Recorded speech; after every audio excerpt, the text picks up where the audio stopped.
He's not going to the Knicks either because Pat Riley is just driving up the market. He will never trade with New York. That's It's not never true. going to happen. That's not true. It's not like a deal like this, though. And the Knicks That's not don't true. need this guy. This guy it plays a position. They have 3 guys already. You can So argue what? that play that exact same So position. what?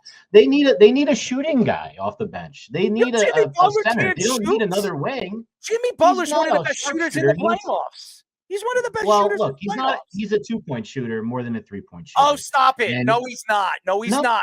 In the playoffs, he can do all of it. Hold on.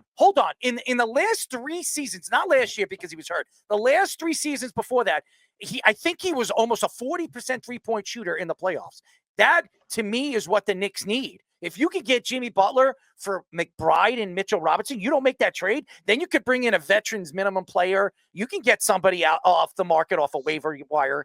I think that's the move the Knicks go if you want to win a championship. He is the poison that always kills the Celtics. He always hurts the Celtics. That's who you have to beat to get to the finals. But the only problem with that, I think he's a ball dominant person. Yeah, Jalen Brunson and him won't mesh well together, I don't think.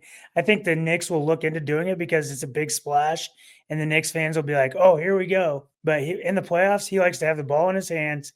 He likes to make the decisions, and he likes to drive to the hoop and get and ones.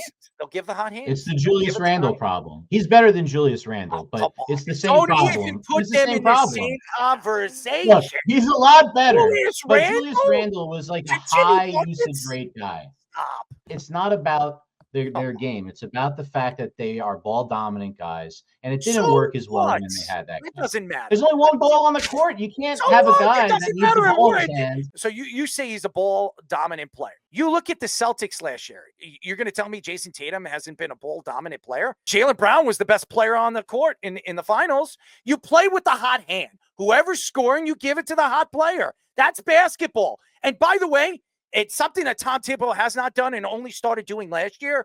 He's playing second-team players. If I were the Knicks, I would put OC on the bench, let him play, because you could play secondary. Josh Hart on the bench, cut the minimized time for Jalen Brunson, where he's only playing 35 minutes instead of 46. And that helps Jalen Brunson. I think it makes more sense. And I'm going to tell you this right now. If the Knicks do this, 100% they're the favorite to come out of the East and probably win it all. I think Jimmy Butler is a great move. The Knicks need to win now.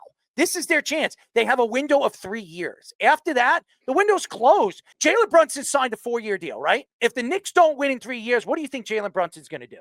He's going to bail. And so is Karl-Anthony Towns, who only has 3 years left on that contract. They're all going to bail. And Tom Thibodeau just signed an extension for 3 years. It's done. So this is the time. Win the championship. Remember, Jimmy Butler and Anthony Towns don't have the best relationship. That's over. Karl-Anthony Towns had some problems with Mikal Bridges, and they're playing pretty good together. So I don't believe that. It's all about winning. If you're winning and you're making money, do you think these guys give a crap? Just go out there and play and win. I mean, he called him a bitch to his face. Are you really going to put Josh Hart on the bench, though?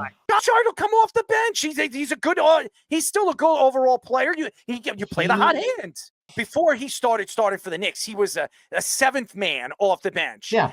He's really played very, very well for the Knicks. You're going to tell me right now you wouldn't start him? You wouldn't start Jimmy Butler over Josh Hart? Come on. What are you on drugs? No, I don't think that upgrade is enough from Josh Hart to Jimmy Butler to warrant a trade like that. I looked it up. His playoff three-point shooting is only 36%. What are you talking about? 36% in the three-point from the playoffs was his best mark.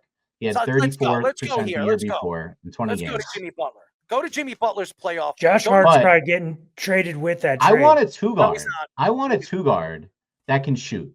That's all you need, a bench two-guard that can shoot. Ooh. And I think Mitch coming back is going to be enough. Look, he's only got to play half a season, Mitch. Look, long-term, it's not Mitch. But for this year, half a year, can we get that out of him? And for the stretch run? You're telling me right now, if you had a choice between Mitch Robinson and McBride for Jimmy Buckets, you wouldn't do that? You're telling me right now, for Mitchell Robinson and McBride, you wouldn't trade him for Jimmy Buckets.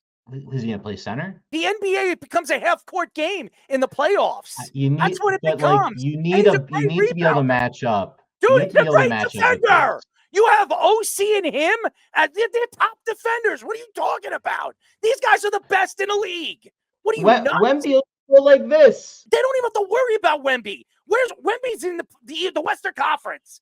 You don't have to worry about Wembanyama. They got to win. They got to beat OKC. They got to beat the other teams. Are you nuts? Have you lost your mind? Yes, Please. I've been a Knicks fan my Who's whole there? life. That's 40 Who's years, there? almost 40 What's there years. over there? What are you There's nuts? no way I'm saying. You're nuts. 0% You chance. lost. I've lost your Nick respect, my friend. I have lost it. No, I have you lost can't it. say that. I am losing it now. This is genuine How could craziness. you absolutely believe that you would keep Mitch Robinson and McBride for Jimmy Butler? You're nuts.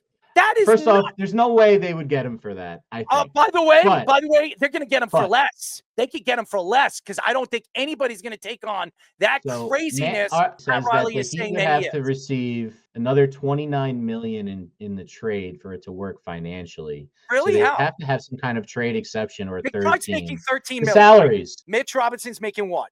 15. So that's So it's the trade differential. right. So you trade another piece. They're going to have a third team involved if they did it. But again, Riley's not trading with the Knicks, man. He's not. I'm telling you, if he demands it, basketball, you know everything. You know how basketball works. If a basketball player says, I only want to go there, that's what they're going to have to do. And that's basketball. It's the only sport that these guys get what they want. I'm going there, and that's the only place I want to go. Screw you, and that's where I'm going. And that's where he's going to be. And everything that I've heard about Jimmy Butler, he's been wanting to be a Knick for a long, long time. So I agree with you, Owen. I wouldn't be surprised if you hear at the trade deadline that Jimmy Butler gets traded to the New York Knicks. Yeah,